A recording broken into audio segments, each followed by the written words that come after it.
اعوذ باللہ من الشیطان الرجیم بسم اللہ الرحمن الرحیم ولو یؤاخذ اللہ الناس بظلمهم ما ترک علیہا من دابۃ ولکن یؤخرهم الی اجل مسمى فَإِذَا جَاءَ أَجَلُهُمْ لَا يَسْتَأْخِرُونَ سَاعَةً وَلَا يَسْتَقْدِمُونَ۔ اور اگر اللہ تعالیٰ لوگوں کا ان کے ظلم کی بنیاد پر مواخذہ کرتا تو اس زمین پر کسی جاندار کو نہ چھوڑتا، لیکن وہ ایک مقررہ وقت تک انہیں مہلت دیتا ہے۔ چنانچہ جب ان کی مدت آ جاتی ہے تو اس سے ایک گھڑی بھی نہ پیچھے رہتے ہیں اور نہ آگے بڑھتے ہیں۔ سورۃ النحل آیا 61۔ اللہ رب العزت نے ظالموں کے معاملے میں اپنے کمال درجے کا تحمل کا ذکر فرمایا۔ اگر اللہ تعالیٰ لوگوں کا ان کے ظلم کی بنیاد پر مواخذہ کرتا، یعنی اگر اللہ تعالیٰ بنی آدم ان کے گناہوں اور نافرمانیوں پر پکڑ لیتا اور ان کے ساتھ کمی یا زیادتی نہ کرتا، ما ترک علیہا من دابۃ، تو اس زمین پر کسی جاندار کو نہ چھوڑتا، تو زمین پر کوئی انسان، کوئی جانور، کوئی چلنے پھرنے والا نظر نہ آتا۔ ان کے گناہوں اور نافرمانیوں کی نحوست اتنی زیادہ ہے کہ کھیت اور نسلیں ہلاک ہو جاتی، انسان کی وجہ سے جانور بھی برباد ہو جاتے۔ رب العزت نے فرمایا، اور اگر اللہ تعالیٰ لوگوں کو اس کی وجہ سے پکڑتا جو انہوں نے کمایا تو سطح زمین پر کوئی جاندار بھی نہ چھوڑتا، لیکن وہ انہیں مقررہ مدت تک مہلت دیتا ہے۔ پھر جب ان کا مقررہ وقت آ جائے تو یقیناً اللہ تعالیٰ اپنے بندوں کو ہمیشہ سے خوب دیکھنے والا ہے۔ سورہ فاطر آیا 45۔ اور آپ کا رب بے حد بخشنے والا، نہایت رحم والا ہے۔ اگر وہ اس کی وجہ سے انہیں پکڑتا جو انہوں نے کمایا تو یقیناً ان پر جلدی عذاب بھیج دیتا، بلکہ ان کے وعدے کا ایک وقت ہے جس کے سوا وہ ہرگز کوئی پناہ گاہ نہیں پائیں گے۔ سورۃ القاف آیا 58۔ وَلَكِنْ يُؤَخِّرُهُمْ، لیکن وہ انہیں مہلت دیتا ہے۔ اللہ تعالیٰ گناہوں پر فوری سزا نہیں دیتا۔ اِلیٰ اَجَلٍ مُّسَمًّى، ایک مقررہ وقت تک، وہ مقررہ مدت تک مہلت دیتا ہے، یعنی قیامت تک۔ یہ لوگوں کا مواخذہ نہ کرنے کی علت ہے جو زمین میں فساد پھیلاتے ہیں اور جرائم کا ارتکاب کرتے ہیں۔ اللہ تعالیٰ کمال درجے کا حلم رکھتا ہے، وہ ظلم پر فوری مواخذہ نہیں کرتا۔ اللہ تعالیٰ کی حکمت اور مصلحت کا تقاضا ہے کہ مہلت دیتا ہے تاکہ لوگوں کے لیے کوئی عذر نہ رہے اور ان کی اولادوں میں سے ایماندار لوگ نکل آئیں۔ اللہ تعالیٰ کی صفت حلم اور رحمت کا تقاضا ہے کہ وہ انسانوں کو مہلت دے۔ چنانچہ جب ان کی مدت آ جاتی ہے تو وہ اس سے ایک گھڑی بھی نہ پیچھے رہتے ہیں اور نہ آگے بڑھتے ہیں۔ جب ان کا وقت آ جائے گا تو انہیں ان کے برے اعمال کا بدلہ دے دیا جائے گا، اور اللہ تعالیٰ اپنے بندوں پر ظلم کرنے والا نہیں۔ اس لیے جب تک انہیں مہلت کا وقت حاصل ہے، اس سے پہلے کہ وہ وقت آ پہنچے جب کوئی مہلت نہ ہوگی، انہیں ڈر جانا چاہیے۔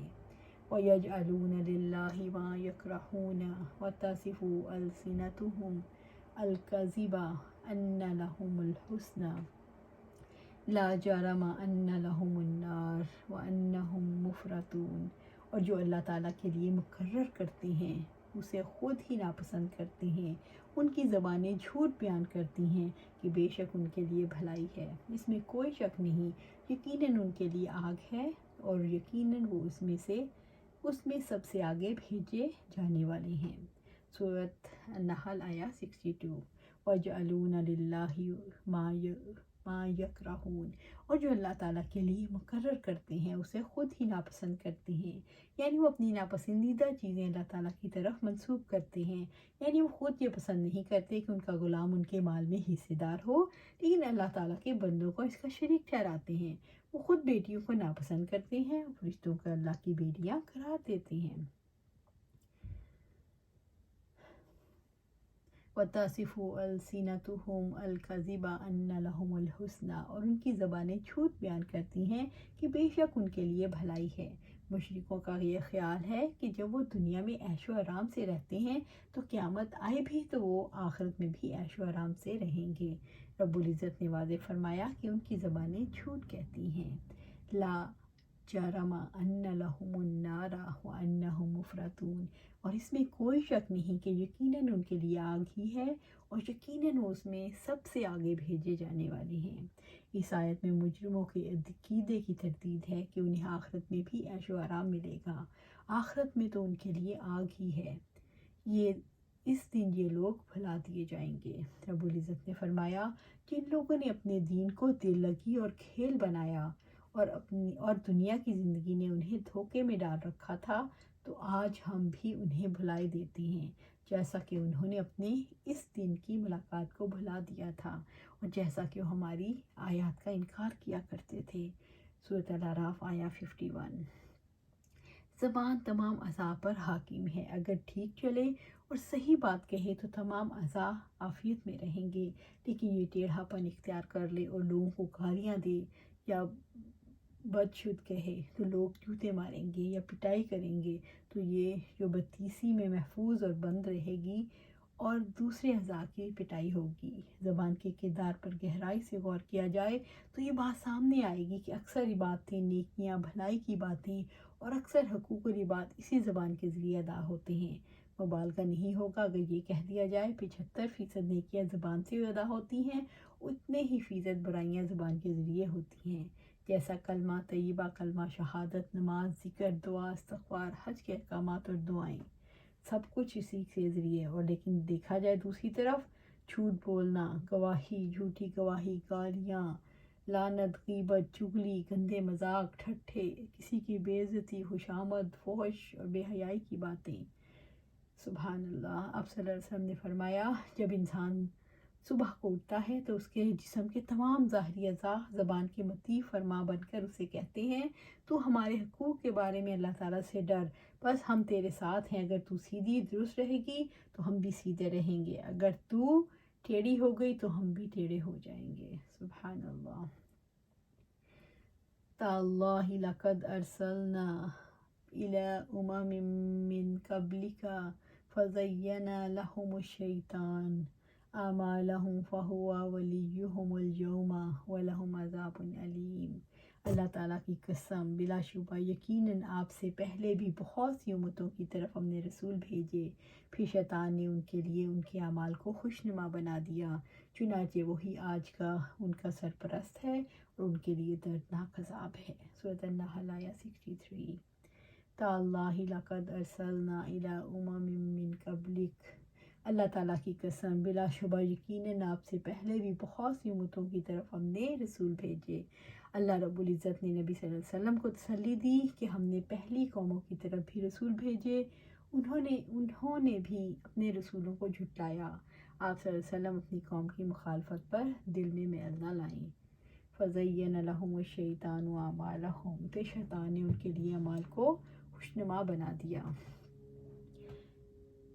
یعنی رسولوں کی مخالفت پر مشرکوں کو شیطان نے ابھارا، بس انہوں نے رسولوں کو جھٹلایا، انہوں نے یہ باطل گمان کیا کہ وہ جس راستے پر چل رہے ہیں وہی حق اور ہر دکھ سے نجات دینے والا ہے، اور جس راستے کی طرف انبیاء اور رسل بلاتے ہیں تو اس کے برعکس ہے۔ فَهُوَ وَلِيُّهُمُ الْيَوْمَ، چنانچہ وہی آج ان کا سرپرست ہے۔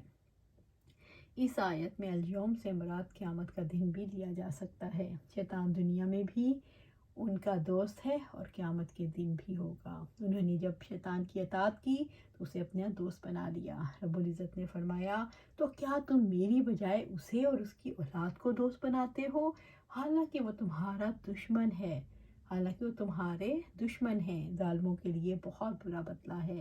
سورۃ الکہف آیہ 57۔ وَلَهُمْ عَذَابٌ عَلِيمٌ، اور ان کے لیے دردناک عذاب ہے، کافروں کے لیے دردناک عذاب ہے، کیونکہ وہ اللہ رحمان کی دوستی سے منہ موڑ کر شیطان کی دوستی پر راضی ہو گئے، اسی بنا پر وہ رسوا کن عذاب کے مستحق ٹھہرے۔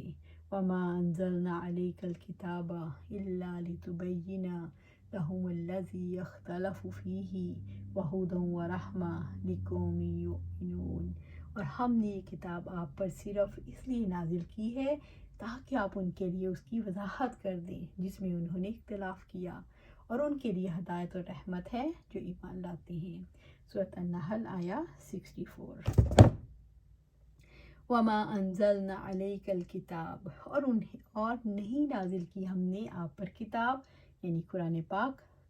اللہ رب العزت نے قرآن مجید کے نازل کرنے کی حکمت بیان کی تاکہ آپ ان کی وضاحت کر دیں جس میں انہوں نے اختلاف کیا، تاکہ آپ توحید، تقدیر، احکام اور افعال سب کچھ جو ان کے درمیان اختلافات ہیں ان پر سامنے واضح کر دیں۔ یعنی قرآن آپ پر اس لیے نازل کیا گیا ہے کہ آپ لوگوں کے درمیان فیصلے کریں۔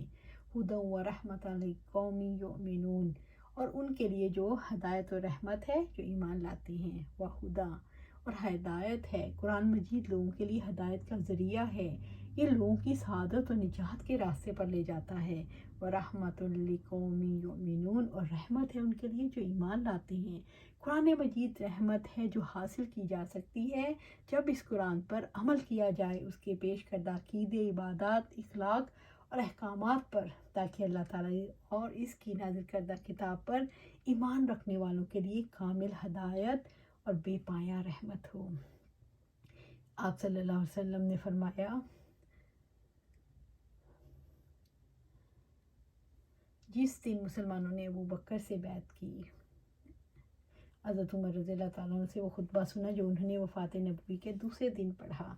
جس دن مسلمانوں نے ابو بکر رضی اللہ تعالیٰ عنہ سے بیعت کی، عمر رضی اللہ تعالیٰ عنہ آپ صلی اللہ علیہ وسلم کے ممبر پر چڑھے اور ابو بکر رضی اللہ تعالیٰ عنہ سے پہلے خطبہ پڑھا، پھر کہا، اما بعد، اللہ تعالیٰ نے اپنے رسول کے لیے وہ چیز آخرت پسند کی جو اس کے پاس تھی اور اس کے بجائے جو تمہارے پاس تھی، یعنی دنیا، اور یہ کتاب اللہ موجود ہے، جس کے ذریعے اللہ تعالیٰ نے تمہارے رسول کو دین اور سیدھا راستہ بتایا، بس اسے تم تھامے رہو اور ہدایت یافتہ رہو گے، یعنی اس راستے پر رہو گے جو اللہ تعالیٰ نے اپنے پیغمبر صلی اللہ علیہ وسلم کو بتایا۔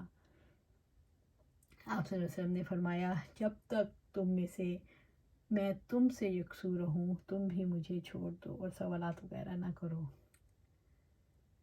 کیونکہ تم سے پہلے امتیں اپنے غیر ضروری سوال اور انبیاء کے سامنے اختلاف کی وجہ سے تباہ ہو گئیں۔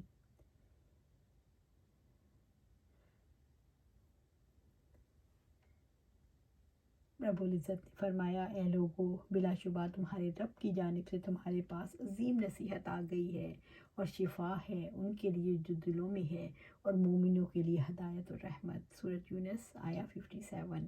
وَاللَّهُ أَنزَلَ مِنَ السَّمَاءِ مَاءً فَأَحْيَا بِهِ الْأَرْضَ بَعْدَ مَوْتِهَا إِنَّ فِي ذَلِكَ لَآيَاتًا لِقَوْمٍ يَسْمَعُونَ، اور اللہ تعالیٰ نے آسمان سے پانی نازل کیا، پھر اس کے ذریعے زمین کو مردہ ہو جانے کے بعد زندہ کیا، بلا شبہ اس میں یقیناً ان کے لیے نشانی ہے جو سنتے ہیں۔ سورۃ النحل 65۔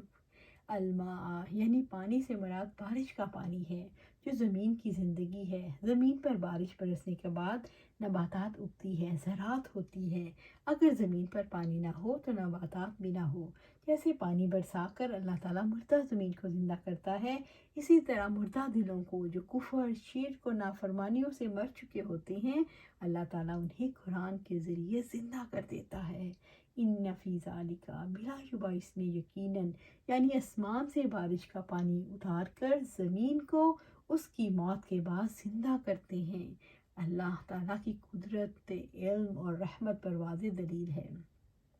لِقَوْمٍ يَسْمَعُونَ، یقیناً ان کے لیے نشانی ہے جو سنتے ہیں۔ دل انہی کے زندہ ہوتے ہیں جو قرآن سنتے ہیں، ان کے معنی میں غور و فکر کرتے ہیں، اور زمین و آسمان کی پیدائش میں غور و فکر کرتے ہیں، یعنی جو دل سے سنتے ہیں، نہ کہ محض کانوں سے۔ رب العزت نے فرمایا، سلامتی اور امن کے ساتھ ان میں داخل ہو جاؤ۔ سورۃ الحجر آیہ 46۔ بارش کے نظام میں انسان کے لیے کیا سبق ہے؟ بارش ایک اجتماعی کوشش کا نتیجہ ہے۔ اس کوشش میں اللہ تعالیٰ کے حکم سے سورج، سمندر، ہوائیں وغیرہ شامل ہوتی ہیں۔ اس میں یہ سبق، اس کائنات میں اللہ تعالیٰ کا حکم چلتا ہے۔ اگر کوئی الہ ہوتا تو کائنات کی مختلف طاقتیں ایک مشترکہ کام نہ کر سکتی۔ اس سے یہ بھی ثابت ہوتا ہے کہ اس کائنات کا خالق اور مالک اور فرمانروا ایک ہے۔ بارش میں اللہ تعالیٰ کی عظیم قدرت نظر آتی ہے، جیسے زمین کے مردہ جسم میں بارش ہریالی، رنگ، خوشبو اور ذائقے پیدا کرتی ہے، ایسے ہی انسانوں کے لیے اللہ کی طرف سے نازل ہونے والی وحی بھی بارش ہے۔ جو مردہ اور سوکھی ہوئی روح کو نئی زندگی دینے کی خواہش مند ہوں، انہیں چاہیے کہ وہ وحی کی بارش سے فائدہ اٹھائیں۔ اللہ سبحانہ تعالیٰ ہمیں اس وحی سے فائدہ اٹھانے کی توفیق عطا فرمائے اور ہماری زندگیوں کو قرآن و سنت کے مطابق ڈھال دے اور پھر اس پر استقامت عطا فرمائے۔ آمین یا رب العالمین۔